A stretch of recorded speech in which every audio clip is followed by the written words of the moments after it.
नमस्कार, मैं हूं सूरज सिंह और आप देख रहे हैं हमारे YouTube चैनल जिसका नाम है सूरज सर की पाठशाला।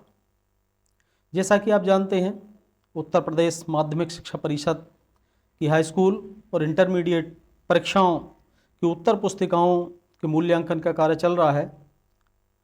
प्रत्येक जिले में कमोबेश मूल्यांकन काफ़ी तेज़ी से चलने के बाद समाप्ति की ओर है और मूल्यांकन करने के पश्चात परीक्षकों और डीएचई के द्वारा कुछ प्रपत्र भरे जाते हैं उन उत्तर पुस्तिकाओं के जो कि मूल्यांकित की गई हैं। तो कई बार देखा गया है कि बहुत सारे साथियों के साथ एक समस्या आती है कि जो अंत में प्रपत्र भरे जाते हैं यानी पावना भरा जाता है और उसके साथ कौन कौन से प्रपत्र होते हैं उनको भरने में कई बार कठिनाई आती है। तो आज उस कठिनाई के निवारण के लिए इस वीडियो के साथ मैं आपके सामने हाजिर हुआ हूं और हम देखते हैं कि कौन कौन से प्रपत्र मूल्यांकन समाप्ति के बाद भरे जाते हैं, उनको हम भरेंगे और ये जानेंगे कि कैसे उनकी प्रविष्टियों को भरा जाए। तो देखते हैं कि एक एक करके हर एक प्रपत्र को हम देखेंगे कि किस तरह से हमें उन्हें भरना है। लेकिन वीडियो में आगे बढ़ें उससे पहले आपसे गुजारिश है कि अगर अभी तक आपने हमारे YouTube चैनल को सब्सक्राइब नहीं किया है तो चैनल को सब्सक्राइब करें, लाइक करें, शेयर करें ताकि दूसरे लोग भी इससे लाभान्वित हो सकें। विभिन्न प्रकार की उपयोगी जानकारी चैनल के माध्यम से कक्षा 9 से 12 तक के छात्र छात्राओं को दी जाती है और साथ ही साथ बीच बीच में जो आवश्यक होता है वो साथियों को देने का काम किया जाता है। तो चलते हैं आज के अपने टॉपिक के ऊपर और देखते हैं कि कौन कौन से प्रपत्र हैं जो कि भरे जाते हैं और उनको कैसे भरें, किस प्रकार प्रविष्टियां उनकी भरी जाएं ताकि उसमें किसी प्रकार की गलती ना हो। तो चलिए स्क्रीन के ऊपर चलते हैं। देखिए, सबसे पहले हम देखते हैं ये है मूल्यांकन से संबंधित केमुआ 6 और केमुआ 6, ठीक है, ये केमुआ 6 है। और तो इसको देखते हैं कि केमुआ 6 कैसे भरेंगे। इसमें बहुत सारी प्रविष्टियां हैं जिनको कि हमें भरना है। देखिए ऊपर लिखा है ये हाई स्कूल और इंटरमीडिएट परीक्षा है 2024, यहाँ 2024 लिखना है। अगर आप हाई स्कूल की उत्तर पुस्तिकाओं का मूल्यांकन कर रहे हैं तो यहाँ टिक करते हुए इंटरमीडिएट को काट देंगे और अगर आप इंटरमीडिएट की पुस्तिकाओं को चेक कर रहे हैं तो यहाँ इंटरमीडिएट को राइट कर देंगे और यहाँ हाई स्कूल वाले पर क्रॉस कर देंगे। उसके बाद नीचे आता है मूल केंद्र का नाम, यानी मूल केंद्र का नाम, मूल्यांकन केंद्र का नाम यहाँ लिखना है आपको। जिस विद्यालय में भी आप मूल्यांकन कर रहे हैं कॉपियों का, उस विद्यालय का नाम लिखना है, ठीक है। यानी जहाँ आप कार्यरत हैं वो विद्यालय नहीं, जिस विद्यालय में आपके द्वारा कॉपियों का मूल्यांकन किया जा रहा है उन कॉपियों का यहाँ नाम लिखना है, ठीक है। यहाँ उस विद्यालय का नाम लिखना है, जैसे कि XYZ कोई भी हो सकता है, या मैं लिख देता हूँ अधिकतर साथी राजकीय इंटर कॉलेज में करते हैं राजकीय, और इंटर कॉलेज यहाँ लिखा हुआ है, ठीक है। उस जनपद का नाम लिख देंगे जिस जनपद में वो राजकीय स्थित है। राजकीय बहुत सारे साथी ऐसे हैं कि राजकीय के अतिरिक्त अन्य एडेड कॉलेजों को भी मूल्यांकन केंद्र बनाया जाता है, तो उस विद्यालय का नाम लिखेंगे जिस केंद्र पर, जिस विद्यालय में आप कॉपियों का मूल्यांकन कर रहे हैं, ठीक है। अब इसमें एक ध्यान रखने वाली बात यह है कि ये जो केमुआ 6 है वो 2 प्रतियों में तैयार होगा, ठीक है। अगला जो कॉलम आता है जो आपको भरना है वो है परीक्षक का नाम, ठीक। यहाँ परीक्षक का नाम आप अपना नाम लिखेंगे और यहाँ अपनी परीक्षक संख्या लिखेंगे, ठीक। नेक्स्ट अगला आता है संकेतांक। अब संकेतांक में आपको लिखना है, संकेतांक में आपको वो लिखना है, एक मिनट,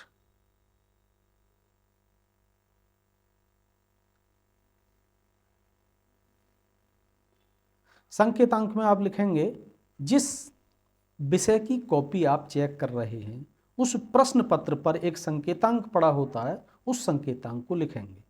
और यदि जानकारी नहीं हो तो ये माध्यमिक शिक्षा परिषद की वेबसाइट पर प्रत्येक विषय के संकेतांक मौजूद हैं, वहाँ से आप देख लें। अन्यथा तो जिस कॉपी को आप चेक कर रहे हैं कॉपी पर भी मिलेगा और जो प्रश्न पत्र है उस पर भी ये संकेतांक मिल जाएगा, ठीक है। तो यहाँ संकेतांक भरना है। इसके बाद विषय कोड, जो पर्टिकुलर विषय आप चेक कर रहे हैं उसका एक विषय कोड होता है जो कि माध्यमिक शिक्षा परिषद द्वारा निर्धारित है, इसको आप यहाँ भरेंगे। प्रश्न पत्र की जहाँ तक बात है तो चाहे हाई स्कूल हो या इंटर हो, हर एक का प्रश्न पत्र केवल है, क्योंकि अब एक ही पेपर होता है।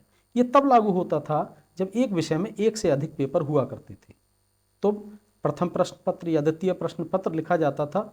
चूंकि अब हाई स्कूल और इंटर में एक ही पेपर परिषद द्वारा कर दिया गया है, तो यहाँ केवल लिखना है। पता, पता आप लिखेंगे अपना, यानी आपका मूल विद्यालय, आपका जो मूल विद्यालय है उस मूल विद्यालय का पूरा एड्रेस लिखेंगे मई जनपद सहित। ठीक है, इसके बाद नीचे आते हैं, देखिए यहाँ दो ये कॉलम बने हुए हैं, इन पे हम चर्चा करेंगे। यहाँ है मूल्यांकित तिथि।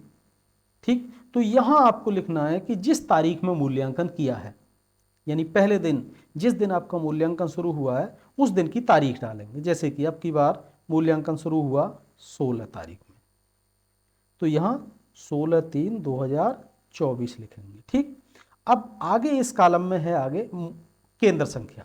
अब 16/3/2024 में जब आपने मूल्यांकन शुरू किया तो सबसे पहले किस केंद्र की कॉपी आपने चेक की थी, किस केंद्र की कॉपियों का मूल्यांकन किया, उस केंद्र का नाम डालना है। ठीक है, जैसे कि मैं डाल देता हूँ कोई भी XYZ, किसी मूल्यांकन केंद्र का नाम डालना यहाँ उचित नहीं है। तो यहाँ जो केंद्र संख्या रहती है, एक जो बंडल के ऊपर पड़ी रहती है, उस बंडल के ऊपर लिखी गई केंद्र संख्या को आपको यहाँ लिखना है। ठीक है, अब अगला कॉलम आता है केंद्र का नाम, उस केंद्र का नाम जिसकी कॉपी आपके द्वारा चेक की गई, जो कि यहाँ अभी लिखा गया था, वो कौन सा विद्यालय को आवंटित हुआ उस विद्यालय का नाम लिखेंगे। ठीक है, तो यहाँ आपको उस विद्यालय का नाम लिखना है। इसके बाद अगला आता मूल्यांकित उत्तर पुस्तिकें। आपने कितनी उत्तर पुस्तिका, कौन सी उत्तर पुस्तिकाएं मूल्यांकित की, उनका अनुक्रमांक संख्या, यानी उनका रोल नंबर आपको यहाँ लिखना है। ठीक है, कहाँ से, शुरुआत में, शुरुआत को रोल नंबर लिखेंगे यहाँ, और उसके बाद तक अंत में, यानी जो भी रोल नंबर है वो आप लिखेंगे, शुरू का और अंत का, और कुल उत्तर पुस्तिकाएं आपके द्वारा कितनी चेक की गई उनकी संख्या यहाँ लिखनी है। ठीक, नेक्स्ट कॉलम आता है उप प्रधान परीक्षक को दिखाई गई आदर्श उत्तर पुस्तिकों के अनुक्रमांक। देखिए जितनी भी उत्तर पुस्तिकाएं आपने यहाँ चेक की, जिनको यहाँ लिखा गया, जिनकी क्रम संख्या ये लिखी है इन कॉलम में, उनमें से कुछ कॉपी आपके DHE यानी उप प्रधान परीक्षक द्वारा आदर्श के रूप में बीच बीच में से निकाल कर चेक की जाती हैं, उनके रोल नंबर आपको यहाँ लिखनी है। 2-4 के लिख दें, और या 2-4-6 जो भी DHE ने आपके बीच में से चेक किए उनको आप उनके नंबर यहाँ लिख देंगे। ठीक है, अब यहाँ ये लिखना, अब लिखा है ये उप प्रधान द्वारा प्राप्त आदर्श उत्तर पुस्तकों के अनुक्रमांक। यहाँ भी कुछ अनुक्रमांक लिखने हैं आपको, कुछ उत्तर पुस्तिकाओं की जो कि DHE द्वारा आदर्श के रूप में आपसे लेकर उनका परीक्षण किया गया है। ठीक है, प्रतिदर्श के रूप में। तो ये तो हुआ केमुआ 6। ठीक है, इसी प्रकार जैसे आपने यहाँ 16 की हमने पहले दिन की लिखी, उसी प्रकार अब आप अगला देखेंगे कि अगले दिन आपने चेक की, जैसे कि 17/3।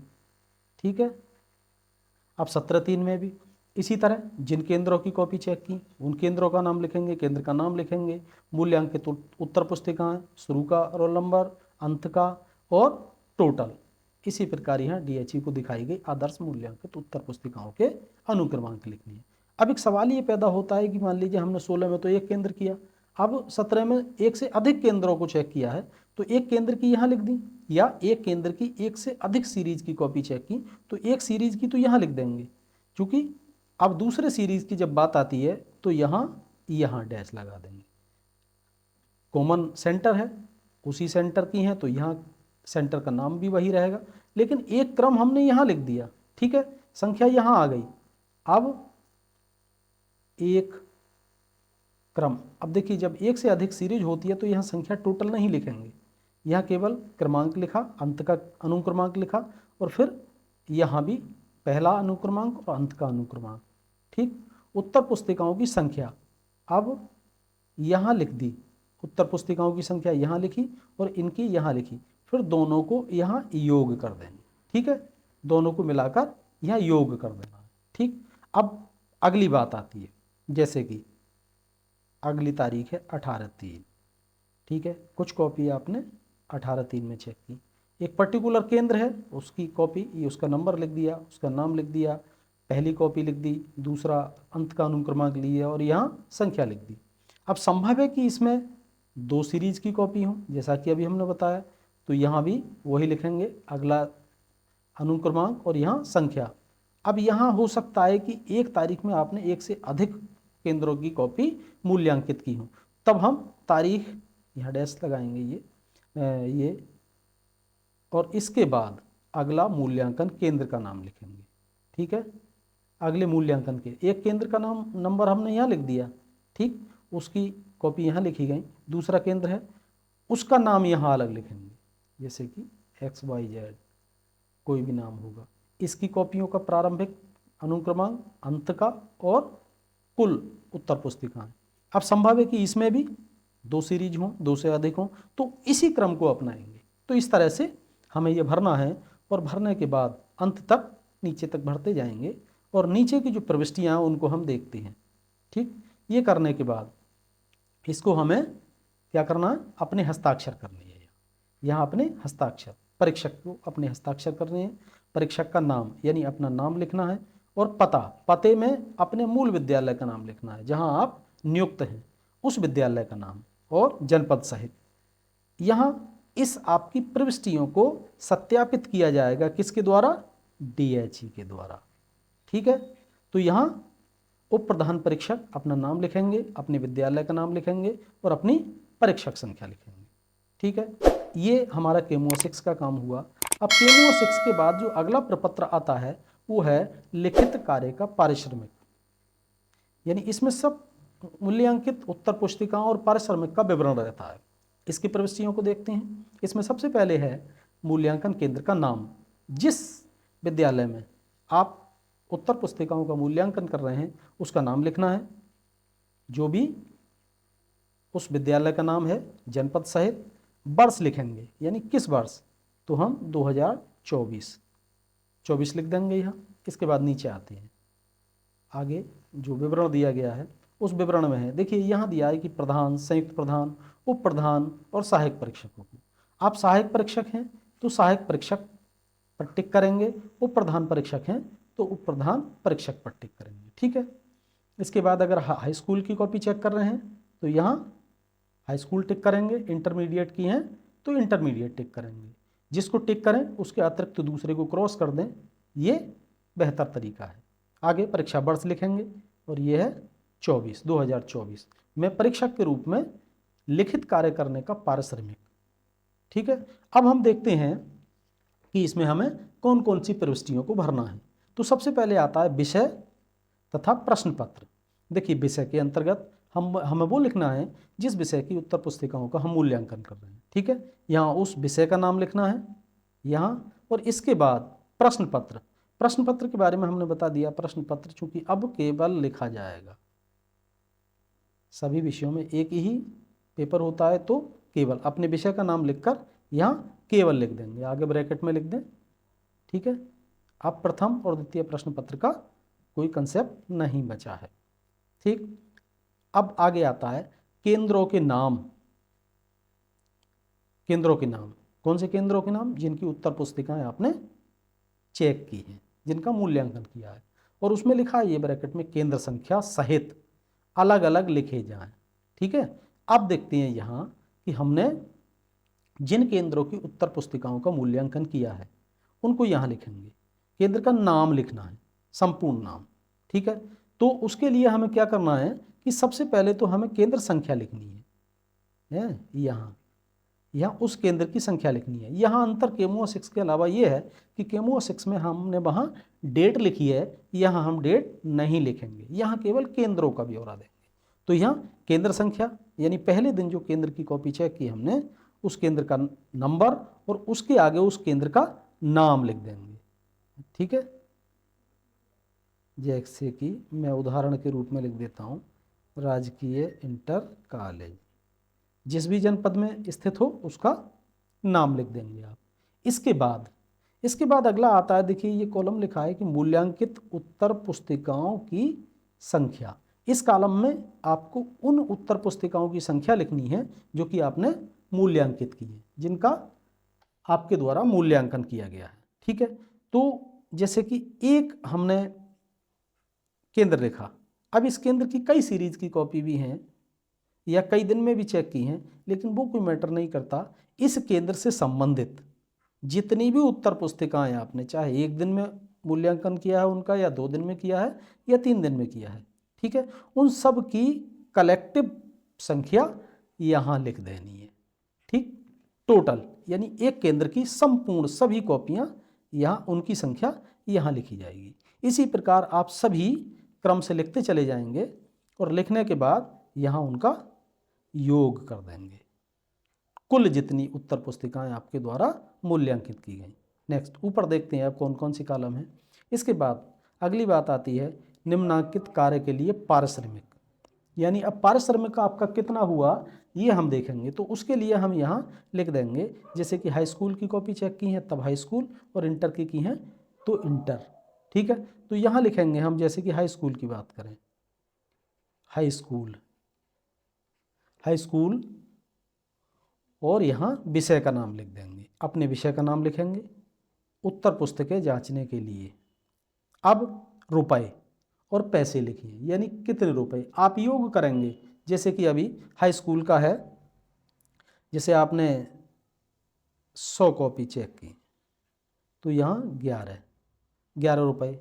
जैसे इंटर की है तो 13 रुपए से आपको मल्टीप्लाई करके जो धनराशि आएगी वो यहाँ लिख देंगे। ठीक है, अब ये लिखने के बाद इसको इस प्रकार क्रॉस करके नीचे तक और ये छोड़ देंगे, बाकी नीचे आता है योग। ठीक है, तो यहाँ जो धनराशि यहाँ लिखी गई है ऊपर, जो धनराशि यहाँ ऊपर लिखी है आपने, उस धनराशि को यहाँ लिख दिया जाएगा। ठीक, इनकम टैक्स आयकर यदि बनता हो तो यहाँ उसका कोई विवरण यहाँ देने की आवश्यकता नहीं है, यहाँ भी डैश कर देंगे। और शुद्ध धनराशि वही धनराशि जो यहाँ लिखी है यहाँ उतार कर ले आएंगे। ठीक, तो ये काम यहाँ समाप्त हुआ। अब इसके बाद अगला आता है, यहाँ एक कुछ डिक्लेरेशन दिया गया है कि प्रमाणित किया जाता है कि परीक्षक ने जिन उत्तर पुस्तिकों को जांचने के लिए पारिश्रमिक का दावा किया उन्हें वास्तव में जांचा है। ठीक है, प्रमाणित किया जाता है कि परीक्षक ने, अब उन उत्तर पुस्तिकाओं की संख्या लिखी जाएगी, जो कौन सी संख्या, जो कि आपकी ये कुल संख्या है। यहाँ जो कुल संख्या लिखी आपने उस कुल संख्या को आपको यहाँ लिखना है। ठीक है, अब इस बात का वेरिफिकेशन DHE देंगे आपको, यहाँ DHE के हस्ताक्षर होंगे। ठीक, यहाँ परीक्षक के हस्ताक्षर, यहाँ DHE के हस्ताक्षर। विषय और प्रश्न पत्र लिखना है, प्रश्न पत्र में वही केवल और परीक्षक संख्या लिखी जाएगी, दिनांक और उपनियंत्रक यहाँ अंत में इसको वेरीफाई कर देंगे। नीचे की प्रविष्टियाँ हैं, अब नीचे की प्रविष्टि में हमें देखना है, इस प्रविष्टि में लिखना है परीक्षक, यानी जो परीक्षक हैं उनको अपने हस्ताक्षर करने हैं। परीक्षक को अपना नाम लिखना है स्पष्ट अक्षरों में जो कि पढ़ने में आए, और यहाँ अपना परीक्षक संख्या लिखना है। पद लिखना है, आप अपने मूल विद्यालय में किस पद पर कार्यरत हैं वह पद लिखना है, सहायक अध्यापक या प्रवक्ता, और बाकी नीचे का कुछ नहीं भरना आपको। ठीक, तो ये तो एक साइड हुई इसकी। इसके पृष्ठभाग पर पारिश्रमिक का विवरण, यहाँ भी कुछ विवरण देना है, उसको हम जान लेते हैं। ठीक, यहाँ वित्तीय वर्ष का विवरण है, फाइनेंशियल ईयर का है, इसको छोड़ देते हैं। आगे हम देखते हैं पारिश्रमिक कार्य का विवरण। अब पारिश्रमिक कार्य के विवरण के अंतर्गत हमें क्या भरना है, हमें ये देखना है। देखिए यहाँ लिखा है कि लिखित परीक्षा में प्रधान, संयुक्त प्रधान, उप प्रधान तथा सहायक परीक्षक के रूप में कार्य करने का पारिश्रमिक। अब जिस रूप में भी आपने कार्य किया है, जैसे कि सहायक परीक्षक के रूप में कार्य किया है, तो आप इसको टिक कर देंगे और यहाँ अपनी वो धनराशि जो कि इसके अग्र पृष्ठ पर हमने लिखी है उसको यहाँ धनराशि रुपए पैसे में लिख देंगे। आयकर की कटौती नील कर देंगे क्योंकि अधिकतर लोग सब अंत में ही आयकर की कटौती अदा करते हैं। अपनी परीक्षक संख्या यहाँ लिखनी है, परीक्षक संख्या लिख लेंगे यहाँ। और इसके बाद ये चूँकि हम मूल्यांकन कार्य का है तो यही कॉलम हमारे ऊपर एप्लीकेबल है। प्रयोगात्मक परीक्षा का पारिश्रमिक ये उनके लिए है जो प्रैक्टिकल एग्जाम लेने जाते हैं, अग्रसारण कार्य ये अन्य के लिए है। बाकी अन्य जो कॉलम दिए गए हैं वो दूसरे मदों में या दूसरे ड्यूटी के दौरान उनको उपयोग में लाया जाता है। और यहाँ हम लिखेंगे विषय, जिस विषय की उत्तर पुस्तिकाओं को हमने चेक किया है उस विषय का नाम लिख देंगे। ठीक है। नेक्स्ट, अब इसके बाद इसको अंत में योग कर देंगे। इसका सबसे अंत में योग, जो धनराशि हमारी ऊपर है उसका योग कर देंगे। ठीक है। योग करने के उपरांत हमें यहाँ तारीख डालनी है, जिस तारीख को हमें पावना जमा करना है।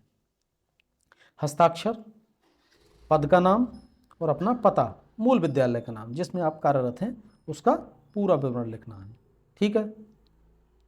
इसके बाद अगला आता है आकस्मिक देयक पत्रक। इसे कैसे भरेंगे? वर्ष का नाम दिया गया है सबसे पहले 2024। यहाँ भी प्रधान, संयुक्त प्रधान, उप प्रधान या सहायक परीक्षकों का पारिश्रमिक पावना। अब ये पावना पत्र है, इसको कैसे भरें? तो सबसे पहले इसमें लिखा हुआ है जनपद का नाम, ये जनपद का नाम है तो अपने जनपद का नाम लिखेंगे जिस जनपद में आप उत्तर पुस्तिकाओं का मूल्यांकन कार्य कर रहे हैं, और वो जनपद किस कोषागार के अधिकार क्षेत्र में आता है उस कोषागार का नाम लिखेंगे। सामान्यतः जनपद मुख्यालय पर ही कोषागार होता है तो उसी जिले का नाम यहाँ कोषागार के रूप में लिख जाएगा। अब देयक की अवधि माह, ठीक है। यहाँ आपको क्या लिखना है? देखिए, जैसे कि आपका मूल्यांकन 16 में शुरू होता है, 16/3/2024। अब 16/3/2024 से जिस तारीख तक आपने मूल्यांकन किया उस तारीख को यहाँ लिखना है। ठीक है, ये लिख दिया, यानी जिस तारीख से शुरुआत हुई और जिस तारीख में अंत हुआ आपकी उत्तर पुस्तिकाओं के जांचने का, उन सब का यहाँ विवरण लिखना है।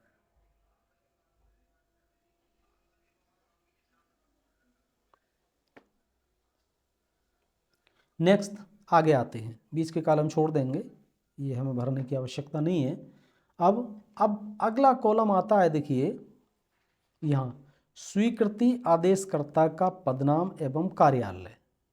तो इसके विषय में जो स्वीकृति आदेशकर्ता हैं वो हर जिले के जिला विद्यालय निरीक्षक हैं।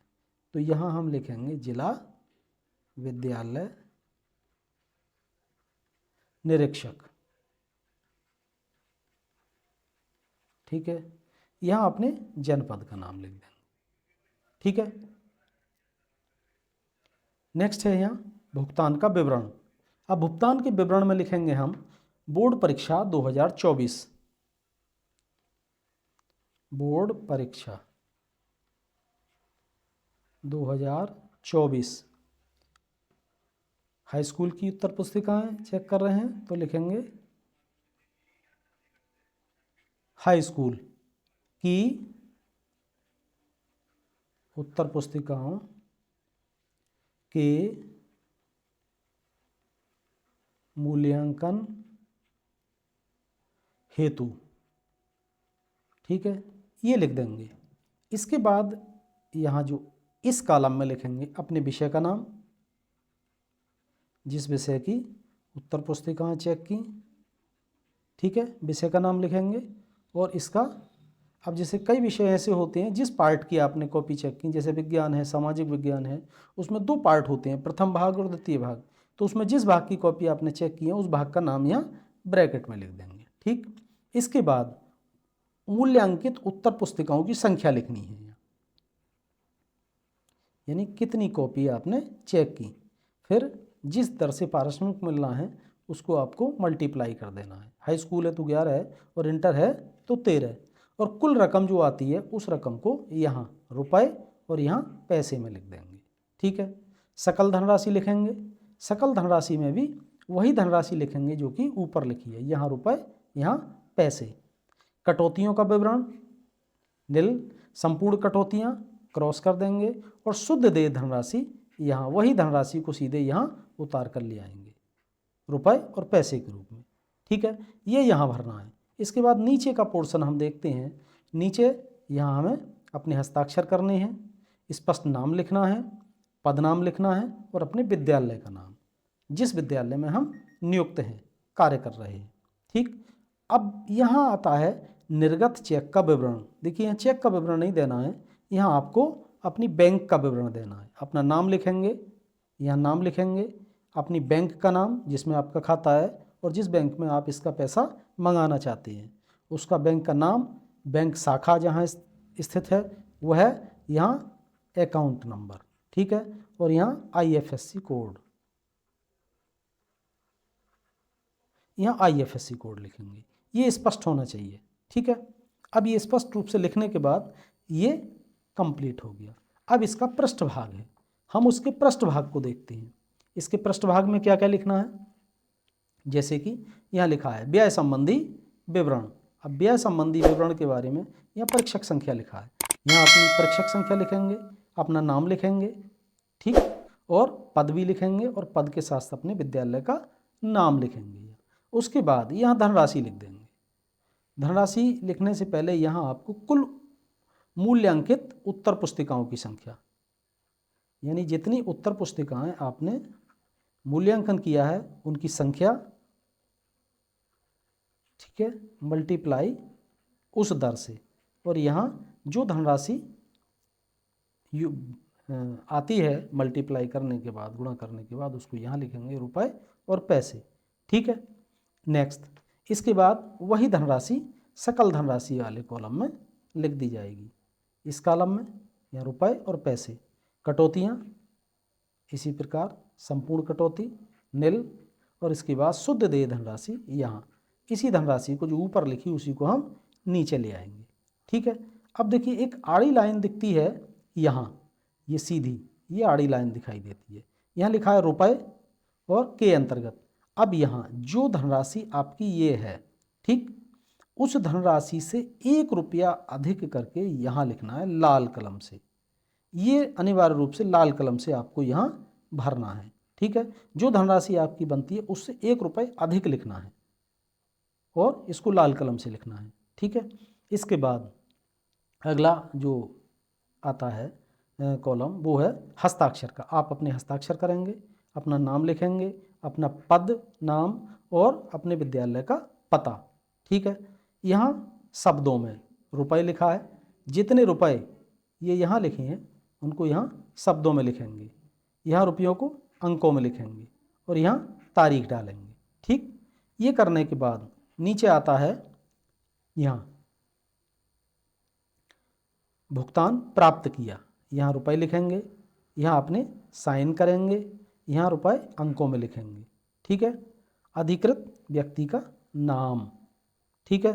अब यहाँ अंकों में लिखने के बाद अधिकृत व्यक्ति का नाम लिखेंगे, अपना नाम लिखेंगे, अपना पता लिखेंगे, ठीक। अब इसके साथ आपको बहुत सारे प्रपत्र लगाने होंगे, जैसे कि बैंक पासबुक की फोटोस्टेट, परिषद से जो आपका मूल्यांकन हेतु जो पत्र आया है उसकी कॉपी लगाएंगे, ठीक, और साथ साथ के MUA6 आदि, उनको यहाँ क्रमवार संलग्नकों की सूची के अंतर्गत लिख देंगे, ठीक। ये काम करने के बाद ये आपका पावना कंप्लीट हो चुका है। अब बहुत से लोग ऐसे हैं जो कि अपना टीए बिल बनाते हैं। टीए कैसे भरना है, देखिए यात्रा व्यय और स्थानांतरण व्यय हेतु ये यात्रा व्यय, ठीक। अब इस यात्रा व्यय को वही भर सकते हैं जो कि जिनका कि परिषद द्वारा पत्र मूल्यांकन के लिए आया है वो लिखते हैं।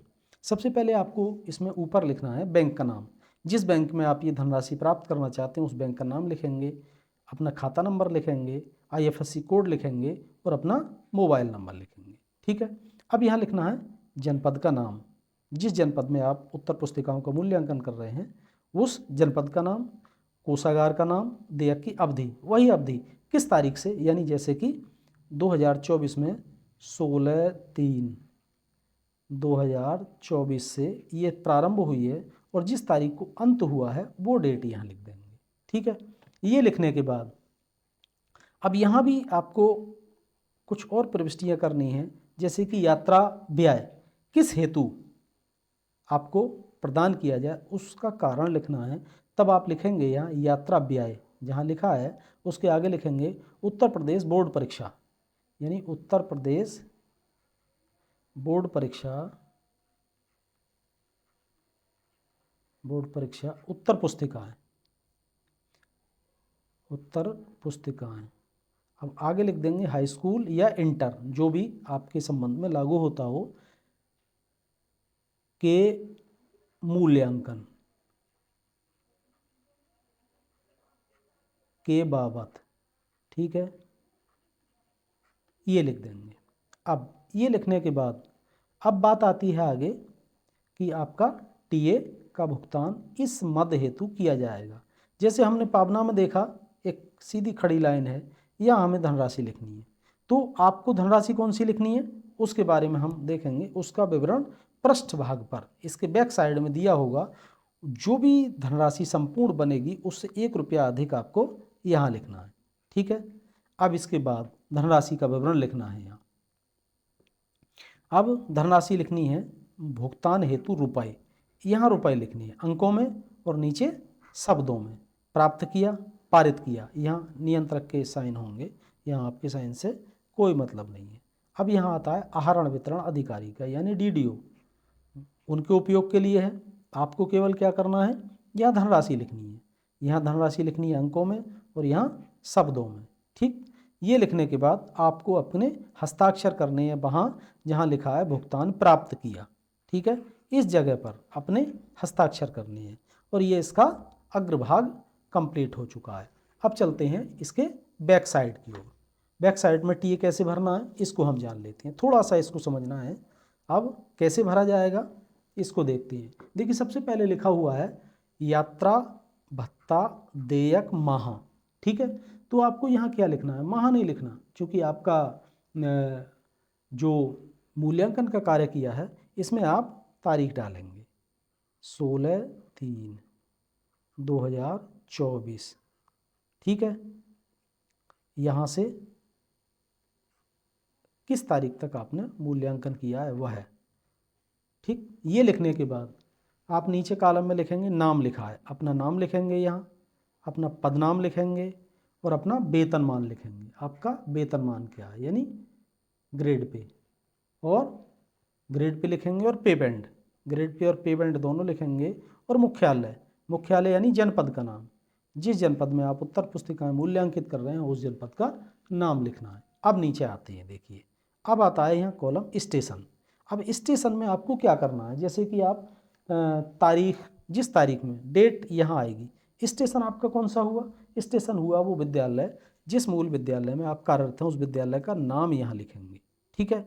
अब उस विद्यालय से आप मूल्यांकन केंद्र के लिए किस दिनांक को गए उस दिनांक को लिखना है यहाँ। दिनांक के बाद समय लिखना है, समय के बाद स्टेशन, यानी जिस विद्यालय में आप कार्यरत हैं वहाँ से आप अगले स्टेशन तक पहुँचे। जैसे कि आपका विद्यालय ऐसी जगह है कि जहाँ से ऑटो से आप बस के माध्यम से अपने मूल्यांकन केंद्र जाना है, तो सबसे पहले आप क्या करेंगे, अपने मूल्यांकन केंद्र से ऑटो से और बस स्टैंड तक जाएंगे। तो यहाँ अपने विद्यालय का नाम, यहाँ उस बस स्टैंड का नाम लिखेंगे जहाँ से आपको बस पकड़नी है, ठीक है। तो उस स्थान का नाम लिखेंगे, उसकी तारीख लिखेंगे यहाँ, और इसके बाद समय, यहाँ भी समय लिखेंगे। और समय लिखने के बाद अब किस माध्यम से यात्रा की उस माध्यम का नाम लिखना है। जैसे कि मैंने कहा ऑटो रिक्शा, तो यहाँ आप ऑटो रिक्शा लिख देंगे, ठीक है। अब यात्रियों की संख्या का कॉलम आता है, यात्रियों की संख्या 1, ठीक, 1 रहेगी क्योंकि आप अकेले हैं। इसके बाद धनराशि, यानी इस यात्रा में, यहाँ तक की यात्रा में कितनी धनराशि खर्च हुई उस धनराशि को लिखेंगे, जितने भी रुपए हुए हैं, रुपए और पैसे, ठीक। इसके बाद आप डैश लगाते चले जाएंगे, ठीक। आपको कुछ नहीं करना। अंत में जहाँ लिखा है वास्तविक व्यय, देखिए ये कॉलम है, वास्तविक व्यय के अंतर्गत रुपए और पैसे जो योग है वो आपके द्वारा लिखा जाएगा और यहाँ संपूर्ण योग आ जाएगा इस कॉलम का, ठीक। इसके बाद अगला जो आता है कि जहाँ आप इस ऑटो रिक्शा से इस स्टेशन, बस स्टेशन पर आए थे, उसका नाम फिर यहाँ लिखना है, ठीक। यहाँ लिखने के बाद फिर वो तारीख लिखनी है आपको, तारीख जिस तारीख में आपने यात्रा की वो तारीख। अगला फिर समय डालना है, वास्तविक समय। इसके बाद अगला स्टेशन, यानी मूल्यांकन केंद्र के शहर पर या जनपद मुख्यालय के स्टेशन पर जा, बस स्टेशन या रेलवे स्टेशन पर जहाँ भी आप जाकर उतरे उसका नाम लिखना है, ठीक है। उसकी तारीख लिखनी है यहाँ, और इसके बाद समय लिखना है यहाँ समय, और इसके बाद लिखना है जिस माध्यम से आप आए, जैसे बस द्वारा या रेल द्वारा तो उसका विवरण हमें लिखना है कि बस द्वारा या रेल द्वारा। ठीक है, यात्रियों की संख्या 1, और इसके बाद यहाँ लिखना है धनराशि। अब धनराशि में लिखना है, यहाँ कुछ नहीं लिखना। अब धनराशि का विवरण यहाँ देना है क्योंकि यात्रा ये हुई है। ठीक, हाँ, यहाँ धनराशि का विवरण नहीं देना। और इसके बाद यहाँ आता है कुल किलोमीटर की दूरी, इसको भी डैश कर देना है। और यहाँ दूरी, कुल किलोमीटर की दूरी लिखेंगे। ठीक है, अब दूरी में आपको लिखना है कितने किलोमीटर है, उस किलोमीटर का जितने किलोमीटर है उतने किलोमीटर आपको यहाँ दूरी भर देनी है। इसके बाद दे धनराशि, यानी कितने रुपए आपके इस यात्रा में व्यय हुए वो धनराशि भरनी है, रुपए और पैसे में। ठीक है, अब यहाँ एक दर दी हुई होती है, वो आपको अपने मूल्यांकन केंद्र से मिलेगी कि प्रति किलोमीटर किस दर से आपको इसका भुगतान होता है। यानी ये क्या है, ये उस वास्तविक धनराशि जो आपने खर्च की उसके अतिरिक्त है, और इसको हम कहते हैं आनुषंगिक व्यय, है ना, आनुषंगिक व्यय। और ये है इंसिडेंटल व्यय। इंसिडेंटल व्यय में एक निश्चित धनराशि है, प्रति किलोमीटर 50 पैसे या 75 पैसे जो भी हो, उसको मल्टीप्लाई करके आप उसकी देय धनराशि के कॉलम में यहाँ लिख देंगे रुपए पैसे में। और उसके बाद अंत में इसकी वास्तविक रूप से कितना ये धनराशि हुई, इन दोनों को जोड़कर वो यहाँ लिखेंगे और उसके अंत में इसका योग लिख देंगे।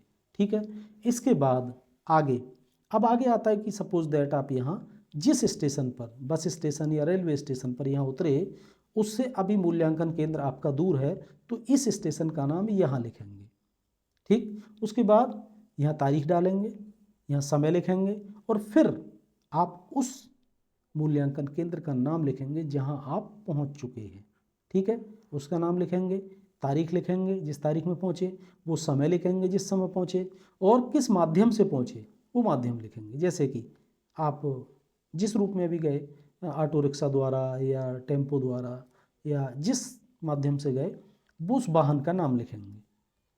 सवारियों की संख्या 1, और इसके बाद जो धनराशि आपने इस यात्रा में व्यय की उसको यहाँ लिखेंगे। ठीक है, ये लिखने के बाद सीधे यहाँ हम उसको योग लिख देंगे और यहाँ कुल योग कर देंगे।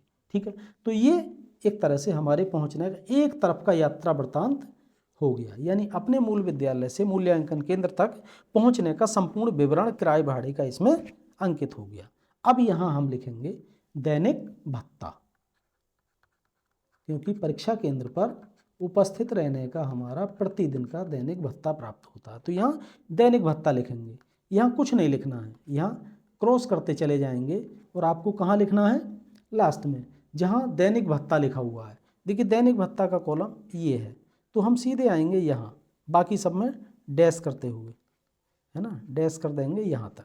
अब यहाँ जो दैनिक भत्ता है, दैनिक भत्ता, अब आपको देखना है कि कितने दिन आप अपने मूल्यांकन केंद्र पर रहे, कितने दिन रहकर मूल्यांकन किया, उन दिनों की संख्या लिखनी है यहाँ, दिनों की संख्या। ठीक, अब इसके बाद एक अनुमान्य दर होती है, यानी प्रतिदिन किस दर से आपको भुगतान किया जाना है, वो दर इन दिनों से उस दर को मल्टीप्लाई करने के बाद जो धनराशि आए उसको रुपए और पैसे में यहाँ लिख देना है, और अंत में यहाँ उसको योग में, वास्तविक व्यय में लिखना है और यहाँ योग कर देना। ठीक है, ये एक तरफ का हुआ। अब इसके बाद इसी प्रकार आप जब पर मूल्यांकन समाप्त करेंगे, समाप्त करने के बाद जैसे हम यहाँ गए उसके विपरीत दिशा में लिखना है। सबसे पहले अपने मूल्यांकन केंद्र का नाम, उस स्टेशन का नाम जहाँ आए, और उसके बाद उसकी धनराशि जैसे ऊपर लिखा, उसके बिल्कुल उलट, जैसे ऊपर लिखा है उसके उलट, यानी पहले ये फिर ये फिर ये, इस प्रकार वापसी में हम अंत में अपने विद्यालय पहुंच जाएंगे और इस प्रकार हमारा ये टीएबल तैयार हो गया।